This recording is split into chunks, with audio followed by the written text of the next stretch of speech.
911 emergency. Yes, I'm in the middle of the field. It's like we're just pushing guys over. Hey guys, welcome back. So this video is about Brandon Lawson. He was 26 years old. This case takes place in San Angelo, Texas. He lived with his common law wife, Ladessa Lawson, and their 3 children. He also had a child from a previous relationship that lived with them as well. They were your typical couple. They had fights just like every other couple does. Brandon and Ladessa grew up together. They were a normal couple, your typical couple. They were together for 10 years. On the night of August 8th, 2013 at 11:54 p.m., Brandon left his home in San Angelo, Texas after having a minor argument with his wife, Ladessa. To this day, no one knows the details of this argument. Brandon had on a yellow shirt, camo shorts, and white Nike Air Max shoes. He called his father, Brad Lawson, and explained to him about the fight, and he wanted to go to his father's house just to cool off till the next day. His father tried talking him out of it, seeing how his father lived in Crawley, Texas, and that was about a little over 200 miles away.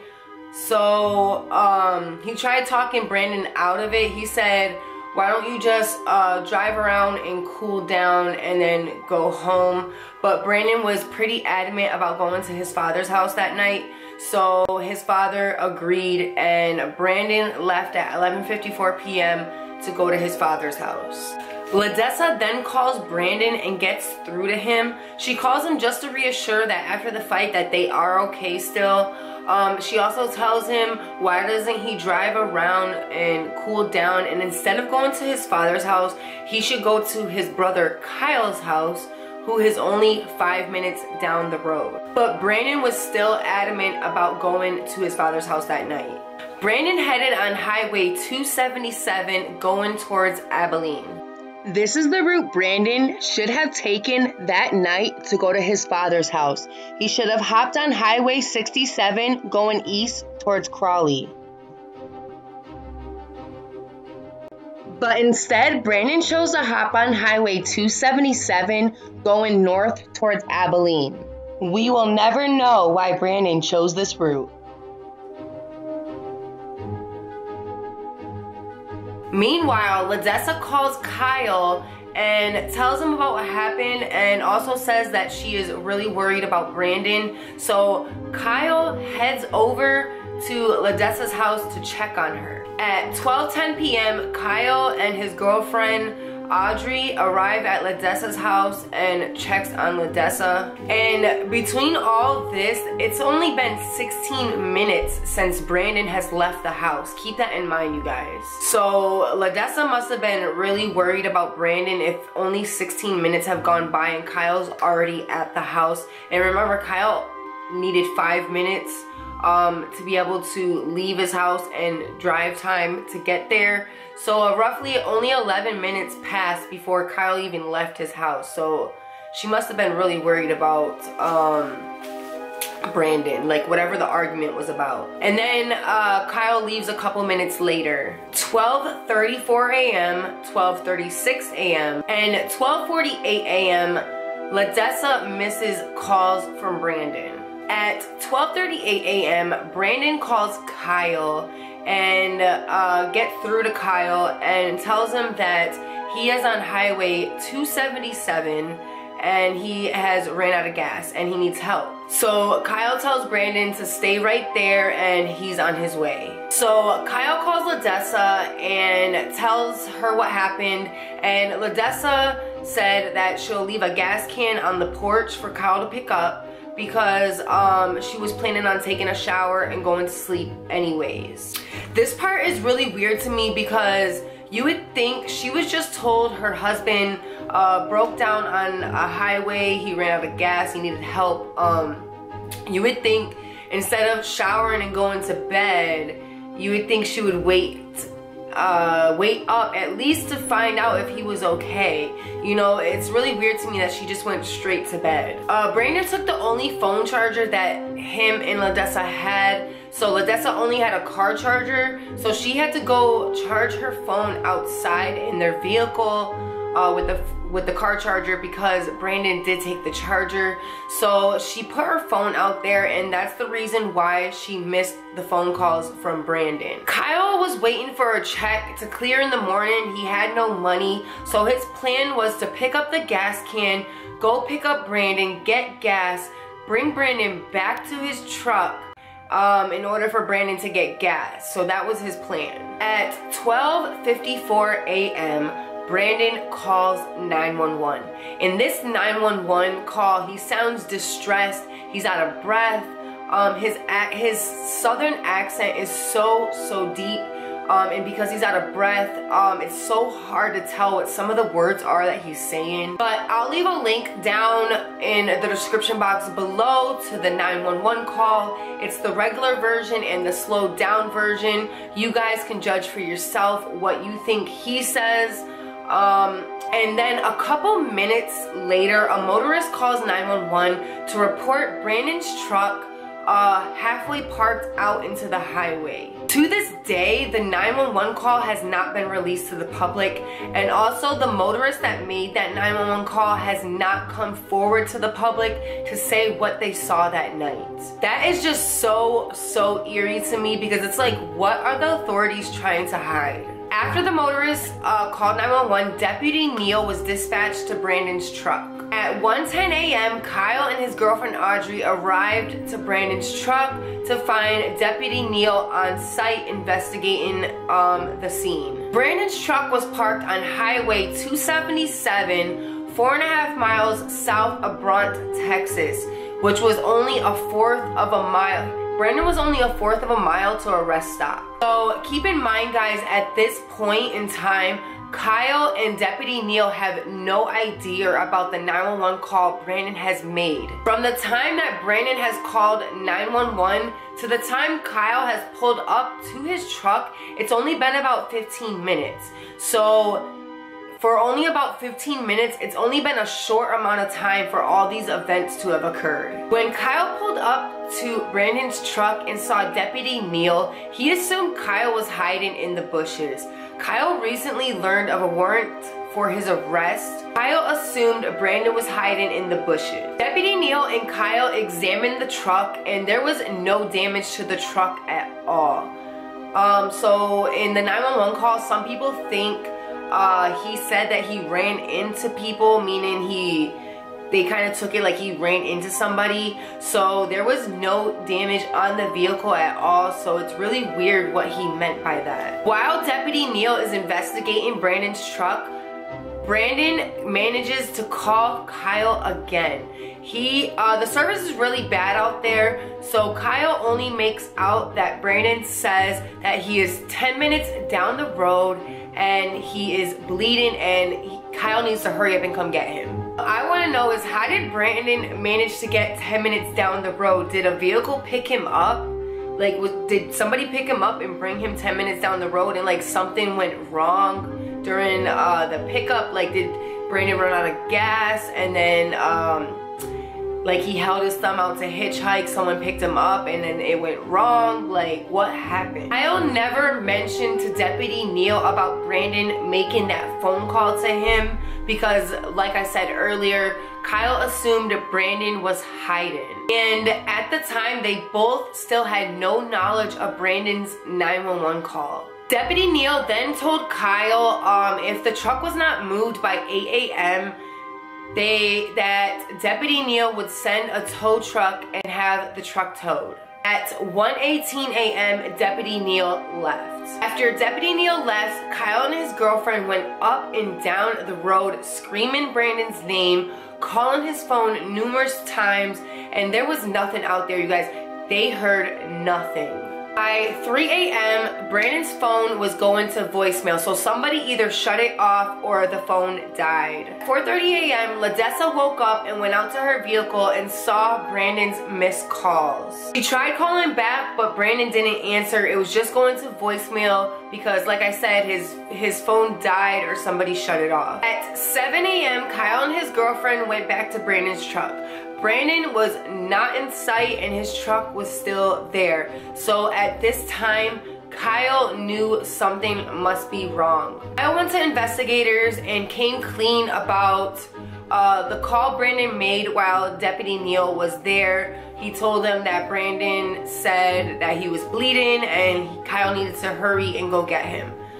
Since Brandon left, there has been no activity on his bank account or his cell phone since he left. From the beginning, there has been a controversy against the family and law enforcement. Accusations have been made on both sides, basically saying each side is not doing its part into bringing Brandon home.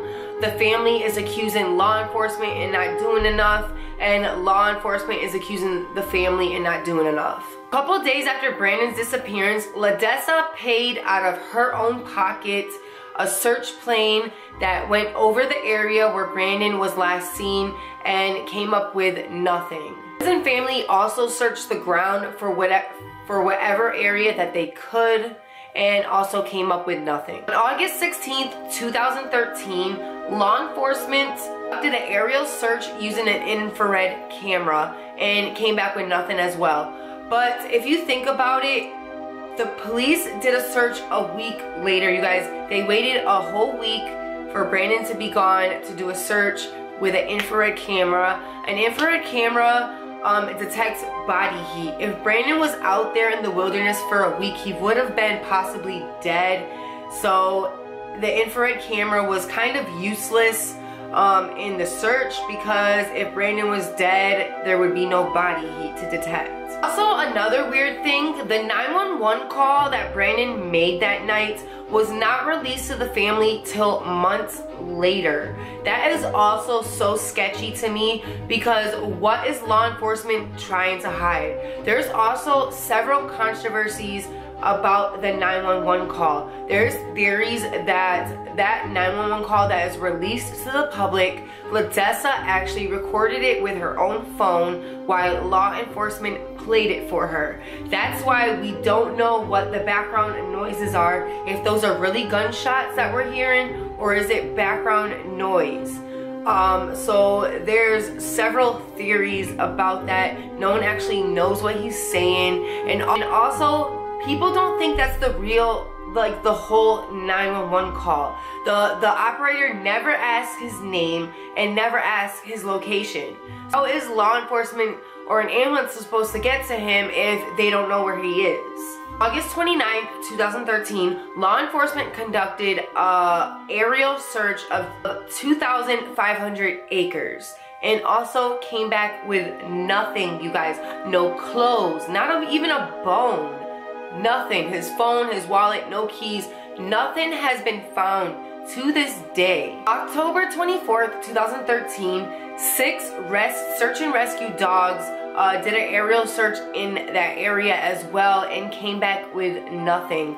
Police also did a search on his cell phone records to see where his cell phone pinged. You guys, his cell phone pinged 3 miles away from his truck.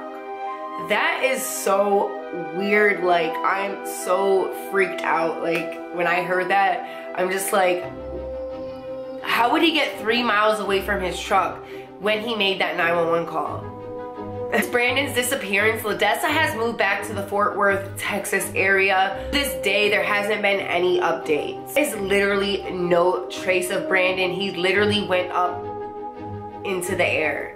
Now let's talk about the theories. People believe Brandon seen something he was not supposed to see that night, and something happened to him because of what he saw. Because of his 911 call, some people believe there was a dirty cop out there, a state trooper pulling people over. People believe Brandon drove into a state trooper actually having somebody pulled over and saw something he wasn't supposed to, and the state trooper got rid of both of them. But it's just weird because you haven't heard of anybody else missing in that area or possibly could be linked with Brandon, because if you listen to his 911 call, it sounds like he's talking about somebody else and somebody else is there with him. So I advise you guys to go listen to that 911 call after this video and you guys decide for yourself. Also, other sketchy thing is the sheriff's wife runs the paper in that town. That is so weird. She also stated with her own words that she knows Brandon is no longer in Cook County and she knows Brandon left on his own. How does she know that? What? How could she say accusations like that without any proof? Does she have proof of that? And if she does, I want to see it. And if she does have proof, why was it not released to the public? How does she know Brandon is no longer in Cook County? Also, other sketchy thing is that the 911 call wasn't released for months to the family. So why was the 911 call from the motorist that night not released? And where is the caller? Why did the caller not come forward? What happened to that caller? Another theory is that nothing happened that night and Brandon imagined it in his mind. People think that Brandon was high on his mind out on drugs that night. They think because he recently passed a drug test for a new job that he wanted to celebrate and party a little bit by using some drugs, and they think he used drugs that made him paranoid into thinking all this stuff happened that night and it never really happened, and he fell out in the ditch and hurt himself, got trapped into something and ended up dying in the wilderness and coyotes ate him. Yes, I know it's far-fetched, but it could be possible. But if coyotes or any animal ate him, where are his clothes and shoes and his wallet and phone and keys? Animals don't eat those, so where are those items?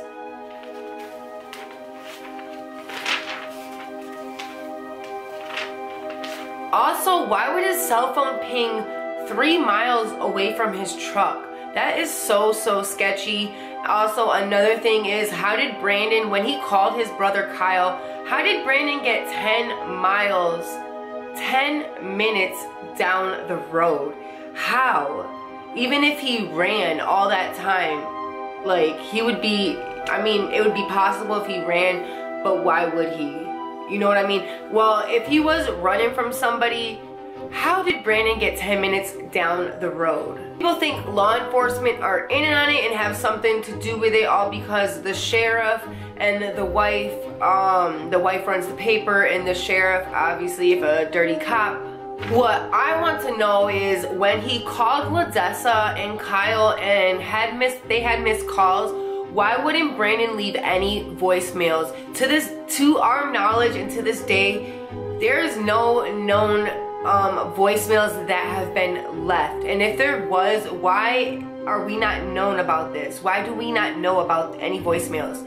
And if there was voicemails, what was left? Instead of hopping on Highway 67 heading east to Crawley that night, Brandon hopped on Highway 277 heading to Abilene and then going east to Crawley. It's the same distance going both ways. It's just a lot easier going on Highway 67 from where Brandon was. So because of that, some people think he had a different destination in mind. He changed his mind. Instead of going to his dad's, he was going somewhere else. Also, people believe that he was making a stop before going to his dad's house that night, but we will never know. To this day, there's no new updates on Brandon. There's no information on him. If you guys have any information about Brandon or what you think, leave it in the comments down below. I would love to hear your theories about this. Also, give this video a thumbs up, you guys. And also hit that subscribe button so you do not miss next week's episode. I would like to thank you guys so much for watching this video, and I will see you guys next time. Bye guys.